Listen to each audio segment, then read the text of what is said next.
আসসালামু আলাইকুম ভিউয়ার্স, আজকে আমরা কথা বলবো একটি অদ্ভুত এবং সুন্দর পাখিকে নিয়ে। যে পাখিটির নাম হচ্ছে শোবিল, যার চেহারাটা অদ্ভুত হলেও তার রাজকীয় চলাচল তাকে অনেক সুন্দর করে তোলে। এর সবচাইতে অদ্ভুত বৈশিষ্ট্য হলো এর বিরাট আকৃতির একটা ঠোঁট, যা জুতার মতো দেখতে, এবং কি এখন পর্যন্ত জীবিত যত পাখি আছে তাদের মধ্যে সবচাইতে বড় ঠোঁটের অধিকারী।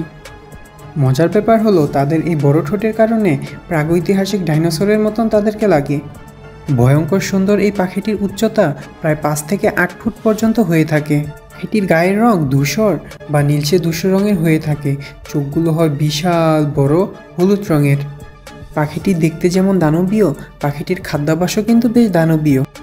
এরা সাধারণত লাংফিশ, ক্যাটফিশ এবং কি বড় বড় সাপ খেয়ে থাকে। মাঝে মধ্যে তো কচ্ছপের বাচ্চা এবং কুমিরের বাচ্চাকেও খেয়ে ফেলে। এরা নিরিবিলি জলভূমির মাঝে 2 থেকে 3টি করে ডিম দেয় এবং প্রতিটি ডিম থেকে বাচ্চা হতে প্রায় 30 দিন করে সময় লাগে। তবে দুঃখের বিষয় হলো এই ভয়ানক সুন্দর পাখিগুলো এখন প্রায় বিলুপ্তির দিকে, যার প্রধান কারণ হচ্ছে এদের বসবাসের ধ্বংস, অবৈধ শিকার এবং জলবায়ু দূষণ।